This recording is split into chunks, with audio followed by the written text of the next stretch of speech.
और गरीबों के प्रति उनके पॉकेट में जितना पैसा रहता था, तो बीमार आया कहा सर हम बीमार हैं, जितना पैसा रहता था पॉकेट से गिनते नहीं तो उतना पैसा उसको देते थे। अपने साथ कहते थे कि चिट्ठी लिखो, ये टेलीफोन करो। तो ये उनकी बहुत बड़ी एक विशेषता थी।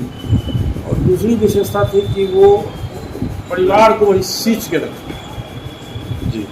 हम लोग 3 भाई थे, उनकी सोच थी, उनका सोच था कि हम तीनों भाई अपने भाषण में कहते थे कि मैं महल में रहता हूँ, तो मेरा सोच ये भी है कि मेरा भाई भी उस महल में रहे। नहीं, बड़े भाइयों और छोटे चावल वो बहुत पसंद करते थे। कपड़ा के बहुत शौकीन थे। जिस कलर का सूट हो, उसी कलर का जूता हो, उसी कलर का मोजा हो, उसी कलर का कलम हो, उसी कलर का चश्मा हो। ये सब उनके राजनीतिक प्राइवेट मैंने लाइफ में कपड़े के शौकीन थे और खाने के शौकीन थे। नमस्कार, आप देख रहे हैं सिटी पोस्ट और मैं हूं अभिषेक मिश्रा। कल लोक जनशक्ति पार्टी के संस्थापक स्वर्गीय रामविलास पासवान की जयंती है और पूरा देश उनको याद करेगा। इस वक्त हमारे साथ वो शख्सियत हैं जिन्होंने लंबे वक्त तक रामविलास पासवान के साथ काम किया है। उनके भाई राष्ट्रीय लोक जनशक्ति पार्टी के राष्ट्रीय अध्यक्ष केंद्रीय मंत्री पशुपति कुमार पारस हमारे साथ हैं और उनकी जयंती पर उनसे बातचीत होगी। सर, सबसे पहले तो वक्त देने के लिए बहुत बहुत शुक्रिया। देखिए, कल हमारे बड़े भैया का जयंती समारोह, मैं समझता हूँ कि दूसरा जयंती समारोह। हम लोग 3 भाई थे। सबसे बड़े पासवान जी थे, सेकेंड में मैं हूँ और हमसे छोटा भाई रामचंद्र पासवान जी थे।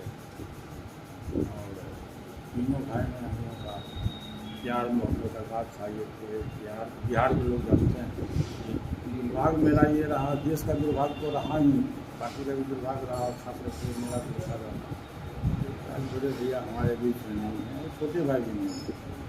कल उनकी जयंती समारोह है, मैं प्रत्येक साल मनाता हूँ। उनका पुण्यतिथि हुई और जयंती समारोह आज कल भी पूरे देश में पार्टी की तरफ से पूरे देश में मनाया जा रहा है। और ख़ास करके जहाँ मेरा जन्म स्थान है, सहरबन्नी गाँव में, खगड़िया जिला में, सहरबन्नी में भी कल बहुत धूमधाम से जयंती समारोह मनाया जा रहा है। हमारे काफ़ी समर्थक और जो हमारे जितने भी कार्यकर्ता लोग हैं, काफ़ी संख्या में, हज़ारों की संख्या में कल यहाँ लोग कीर्तन, भजन, सभा सब कुछ होगा। और कल यहाँ भी होगा, पार्टी कार्यालय में भी होगा। जी।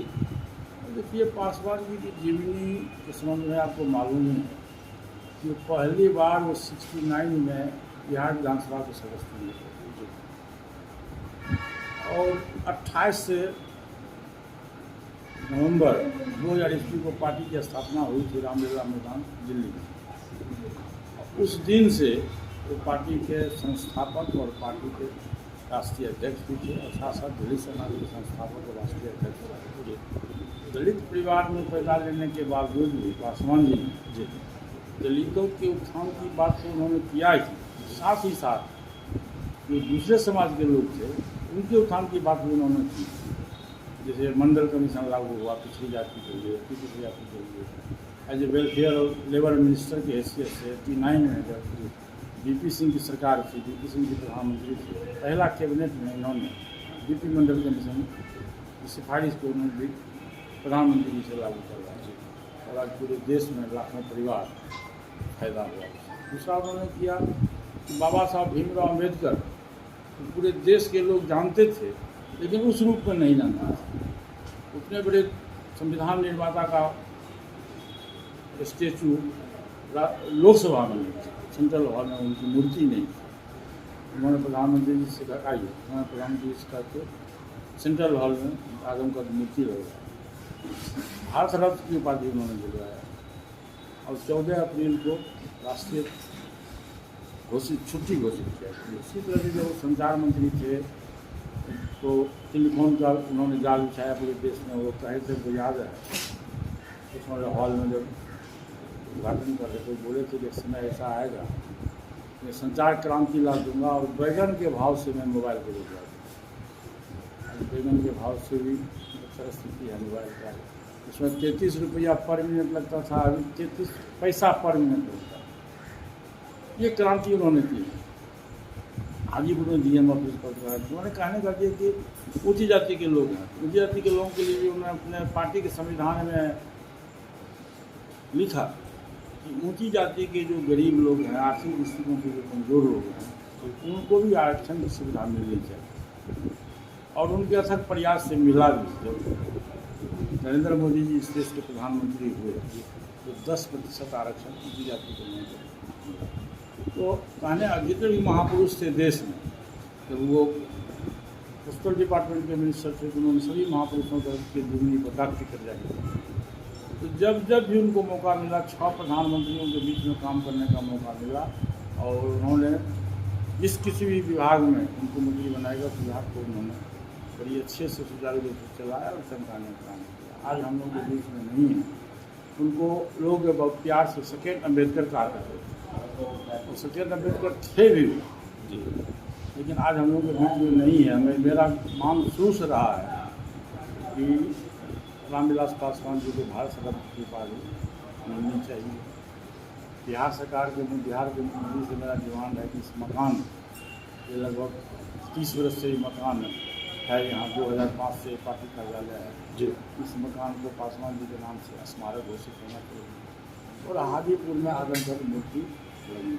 मेरा 4 डिमांड है और मैंने पत्र भी लिखा है माननीय प्रधानमंत्री जी को, माननीय मुख्यमंत्री जी को लिखा भी है और उनको विश्वास है कि आज नहीं कल हमारे डिमांड को, हमारी मांग को मान ली गई।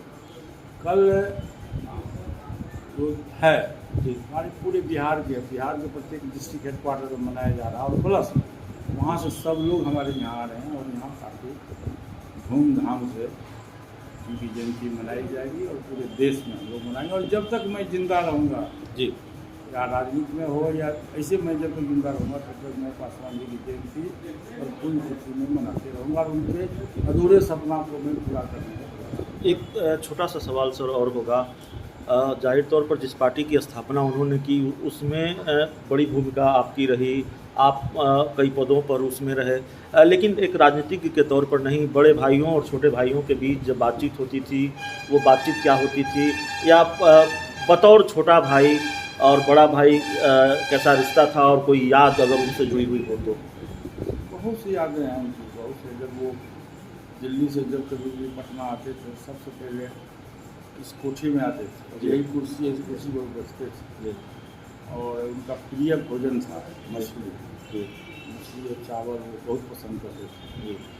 कपड़ा के बहुत शौकीन थे, जिस कलर का सूट हो उसी कलर का जूता हो, उसी कलर का मोजा हो जी, उसी कलर का कलम हो, उसी कलर का चश्मा हो। ये सब उनके राजनीतिक प्राइवेट मैंने लाइफ में कपड़े के शौकीन थे और खाने के शौकीन थे। और उनकी एक सबसे बड़ी विशेषता थी कि जो शोषित दलित गरीब के लोग थे, कोई रिक्शा पर आता था तो सिक्योरिटी उसको बैठा के बोला उसको बुला के उनको बात करते थे। बड़ी सभा में 50,000 की भीड़ है, कोई आदमी बहुत पीछे बैठा हुआ उनके क्लास का मित्र है या उनके साथ में काम करने वाला लोग है तो बाई नेम पुकारते थे, फला बाबू यहाँ ये मंच पर आइए। ये उनकी सबसे बड़ी विशेषता थी। गरीबों की वो मसीहा माने जाते थे और गरीबों के प्रति उनके पॉकेट में जितना पैसा रहता था तो बीमार आया कहा सर हम बीमार हैं, जितना पैसा रहता था पॉकेट से गिनते नहीं तो उतना पैसा उसको देते थे। अपने साथ करते थे कुर्सी लिखो, ये फोन करो, तो ये उनकी बहुत बड़ी एक विशेषता थी। और दूसरी विशेषता थी कि वो परिवार को बड़ी सींच के रखते जी। हम लोग 3 भाई थे, उनकी सोच थी, उनका सोच था कि हम तीनों भाई अपने भाषण में कहते थे कि मैं महल में रहता हूँ तो मेरा सोच ये भी है कि मेरा भाई भी उस महल में रहे, उस लायक रहे। तो उनका ये सोच था कि परिवार में चाहे छोटा हो, बड़ा हो, गरीब हो, अमीर हो, तो गांव जाते थे। सबसे बड़ी विशेषता ये है कि जाते थे, जो खेत तो मजदूर काम करता था उसको एक छोटे प्रणाम करते थे क्योंकि उम्र में बड़ा था। हमारा मुखिया एक बार कहा, मैंने किशोर चौधरी से उम्र में जाते तो बोले कि मंत्री जी आप भारत सरकार के रेल मंत्री हैं, आप गाँव में आए हैं और मजदूर है उसको कोई चीज़ प्रणाम क्यों करते हैं?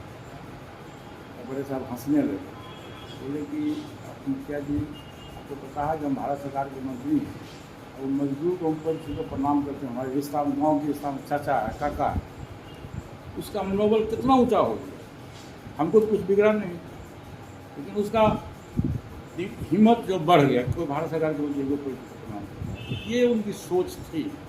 गरीब अमीर के बीच में वो चाहते थे कि वो कहते थे, बार बार कहते थे कि ये समाज में जो गरीबी है, जो अमीरी है, जात पात, उसको ख़त्म करो, ख़त्म कर करके देश को उन्नति के रास्ते पर लेते हैं।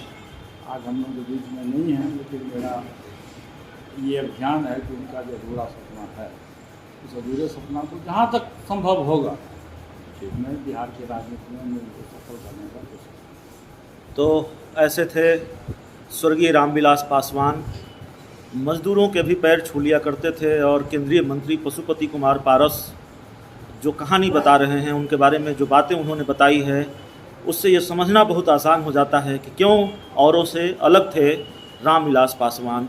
इस पूरे इंटरव्यू में इतना ही। बहुत बहुत धन्यवाद।